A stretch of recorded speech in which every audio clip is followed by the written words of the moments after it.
रुख करते हैं खबरों की तरफ।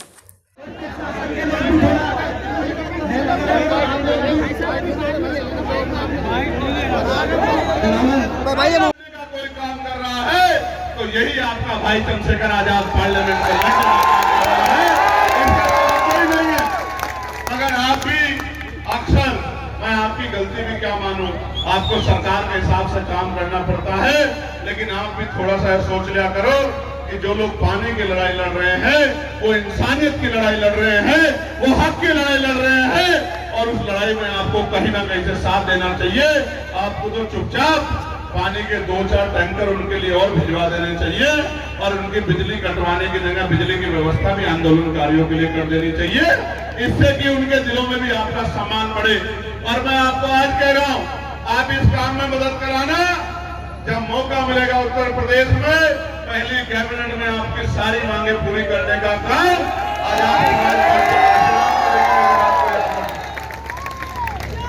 प्यारे भाइयों, अब मैं आपको सलूशन बताता हूं। जिसको इस खोड़ा कॉलोनी के संघर्षशील नौजवानों ने, बहनों ने, माओं ने सींचने का काम किया, वो आंदोलन जिसे लंबे समय तक नजरअंदाज किया गया है, लेकिन मैं आपको ये भरोसा दिलाने के लिए आया हूं कि खोड़ा का आंदोलन आज के बाद खोड़ा का आंदोलन नहीं रहेगा। मेरी बात को आप याद रखना। इस खोड़ा के आंदोलन की गूंज यहां बैठे जिले के अधिकारियों पे, उत्तर प्रदेश की सरकार पे, और यहां बॉर्डर से लगते दिल्ली के सरकार और केंद्र की सरकार तक आपकी बात जाएगी। मैं आपको विश्वास दिला देना चाहता हूं साथियों। प्यारे साथियों, 28 दिन हो गए हैं, 28 दिन। साल में एक महीना फरवरी का 28 दिन का होता है।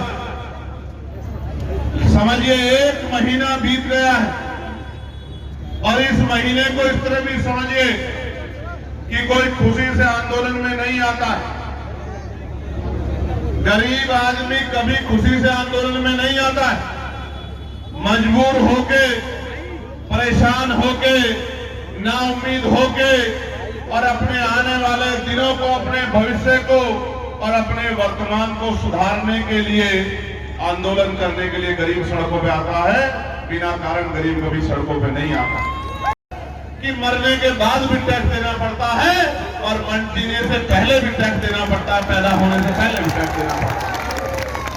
इतना टैक्स देने के बाद शायद आपको जानकारी ना हो, मगर मैं आपको बता देना चाहता हूं कि भारतीय संविधान ने गारंटी दी है 4-5 चीजों की, जो हर व्यक्ति का अधिकार है, नागरिक का।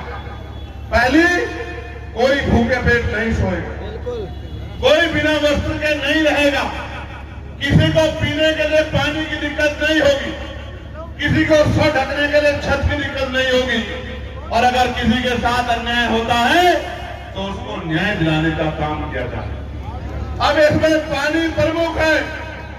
आप ये समझिए, जो सरकार पानी नहीं दे सकती, वो हमारे हितों की रक्षा कैसे करेगी, हमें अपने अंदर झांक के देखना चाहिए। आज यहाँ कोई जाति नहीं है, कोई धर्म नहीं है। मेरे पास जो पत्र है उसमें सब जाति धर्म के लोग हैं, हिंदू भी है, मुसलमान भी है, सिख भी है, जैन भी है, बौद्ध भी है, तमाम लोग हैं। ये समस्या जनता की समस्या है, 12 लाख लोगों की समस्या है। ये एक व्यक्ति की समस्या के लिए भी हम लोग लड़ते हैं, ये तो 12 लाख लोगों की समस्या है।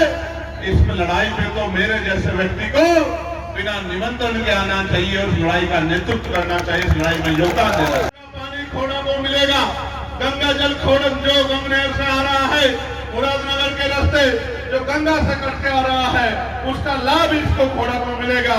लेकिन वो पानी यहाँ की बजाय बड़ी बड़ी कॉलोनियों में रहने वाले अमीरों के लिए वो इंदिरापुरम में चला गया, नोएडा में चला गया। मेरे भाइयों, आपका हक छीन के इंदिरापुरम को दे दिया और नोएडा को दे दिया, जबकि कोशिश की जाए तो नोएडा में पानी सिकंदराबाद से भी आ सकता है अगर कोशिश की जाए।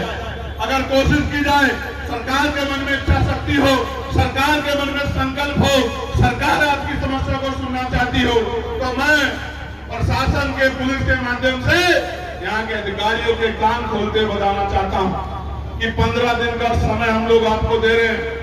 क्या तो आप खोड़ा में पानी की व्यवस्था की जिम्मेदारी लेके इनके गरीबों की पानी की समस्या को दूर करने का काम करो, वरना जहां गंगा जल का प्लांट है, यहां से जब हम किसान आंदोलन चला करते थे तो यहीं से दिल्ली का पानी रोका जाता था।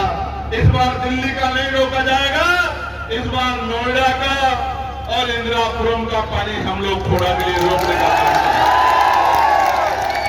और ये हम खुद से नहीं करेंगे। ये उस वादे के साथ जो धोखा हुआ है कि मसूरी का पानी थोड़ा तो मिलेगा, जो धोखा आपने किया है उस धोखे के विरुद्ध ये न्याय के खिलाफ लड़ाई करने का काम हम लोग करेंगे। प्यारे साथियों, आवाज के ऊपर आ रही है, नहीं आ रही है? सरकारों को कि शमशान घाट की व्यवस्था भी इस खोड़ा कॉलोनी में नहीं है, इसमें कम से कम 50% से ज्यादा आबादी हिंदू आबादी है। उस हिंदू आबादी में शमशान घाट की व्यवस्था भी ये सरकार नहीं करा पाई है। बेहद कठिनाइयों का सामना यहाँ के लोग कर रहे हैं, जबकि इस क्षेत्र में विकास के कार्य तेजी से आगे बढ़ने चाहिए थे। यहाँ के गरीब लोगों के लिए वो तो दोनों तरफ लड़ना पड़ रहा है, जीते जी पानी के लिए लड़ना पड़ रहा है और मरने के बाद शमशान घाट के लिए तरसना पड़ रहा है। शमशान घाट के लिए इनको कल्याणपुरी जाना पड़ता है या गाजियाबाद के हिंडन जाना पड़ता है। 12 लाख की आबादी में एक भी शमशान घाट नहीं है। इसलिए मैं आपसे कहना चाहता हूं कि आपकी समस्या जायज है, लेकिन समस्या जायज हो या समस्या आपके हितों को मजबूत करने वाली हो, उसकी सुनवाई तभी होगी जब आप लोग एकजुट होकर लड़ोगे। पहले मैं आपसे पूछना चाहता हूं, क्या आप इस लड़ाई को लड़ने के लिए तैयार हो? जहां तक मेरी आवाज जा रही है, अगर वो लड़ना चाहते जरा एक बार हाथ खड़ा करो। इधर लेफ्ट में कुछ लोग कम लड़ने वाले दिखाई दे रहे हैं। अच्छा, चलो जाके, और ठीक है, बहुत अच्छी बात है। देखिए, पहले आप समस्या जानिए। खोड़ा में 12 से 15 लाख लोग रहते हैं और 12 से 15 लाख लोगों की समस्या के लिए आंदोलन चल रहा है। आंदोलन क्या है कि पीने के लिए साफ पानी की व्यवस्था नहीं।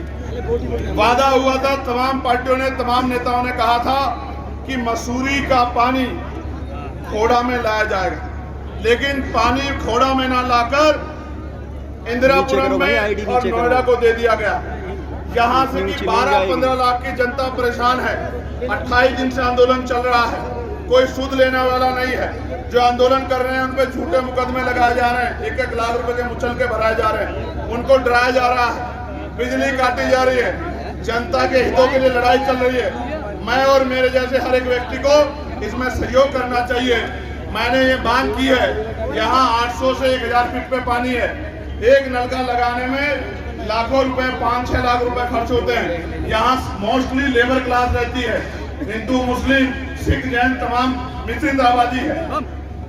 यहाँ ना पानी की व्यवस्था है साफ, और आपको जान के तकलीफ होगी कि यहाँ शमशान घाट की व्यवस्था भी नहीं। अरे भाई, हाथ हटाओ, मेरे सामने हाथ हटाओ। इन दोनों मांगों को लेकर आंदोलन चल रहा है और हमने सरकार को 15 वहीं लगा ले, वहीं लगा ले, अगर वहीं लगा ले भाई। हमारी मांगों को नहीं माना गया, यहाँ पीने के लिए साफ पानी की और शमशान घाट की व्यवस्था नहीं कराई गई, तो फिर जो पानी इंदिरापुरम को और नोएडा को दिया जाता है किसान आंदोलन की तरह मजबूरी में, वो दिल्ली का पानी भी हमें रोकना पड़ेगा, क्योंकि खोड़ा के लोगों को मरने के लिए नहीं छोड़ा जा सकता है। आप ये समझिए, गंदा पानी पीने को लोग मजबूर हैं, गंदा पानी पिएंगे बीमारियां होंगी, इनके बच्चों के जीवन पे खतरा मंडरा जाएगा, इनके बच्चों को खतरे में नहीं डाला जा सकता, इनको खतरे में डाला जा सकता, इसलिए आंदोलन हो रहा है। उससे भी काम नहीं चलेगा तो लाखों लोग, हम लोग जंतर मंतर की तरफ कूच करेंगे। किसान भाइयों को सीख लेके के घरों तक पानी पहुंचाने एक बड़ा सवाल यह है कि जब यहाँ के जो सांसद हैं अतुल गर्ग, वो यहाँ की एक ऐसी समस्या को संसद में उठाते हैं, कुत्तों की समस्या को लेकर, जो भी सुप्रीम कोर्ट तक मामला गया, लेकिन क्या यहाँ खोड़ा के लोग कुत्तों से भी बदतर हैं, जिनकी आवाज़ संसद में नहीं उठाई जा रही? और क्या नगीना सांसद इस आवाज़ को संसद तक पहुँचाने का काम करेंगे? देखिए, मैं कल ही मुख्यमंत्री जी को पत्र लिखूंगा, पहला काम। जी।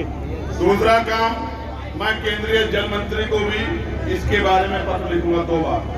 तीसरी बात, अभी पार्लियामेंट नहीं चल रही, जिस दिन भी चलेगी इससे अगले सेशन में, मैं आपको विश्वास दिलाता हूं, उससे पहले ही समस्या का हल हो जाएगा। और हल भी नहीं हुआ तो फिर इस मांग को भी मैं पार्लियामेंट में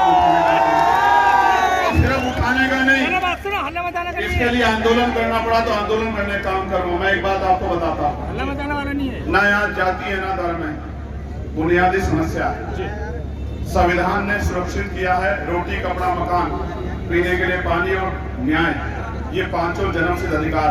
अगर पीने के लिए पानी भी नहीं दे पा रही सरकार, तो सरकार को सोचना चाहिए कि वो जनता की, जैसा आपने कहा, मैं पशुओं का भी बड़ा समर्थक, लेकिन पशुओं की बात होती है और इंसानों की बात ना हो, तो ये कहीं ना कहीं ये माना जाए कि पशुओं को इंसानों से ऊंचा दर्जा दिया गया और इंसानों को पशुओं से नीचे रखा गया है। मैं किसी पर टिप्पणी नहीं करना चाहता, मैं लड़ाई लड़ना जानता हूँ, मैं लड़ाई लड़ूंगा और मैं खोड़ा के भाइयों के साथ खड़ा हूँ, माओ के बहनों के साथ खड़ा हूँ, बच्चों के साथ खड़ा हूँ, इसलिए यहाँ खड़ा। इस आंदोलन के दौरान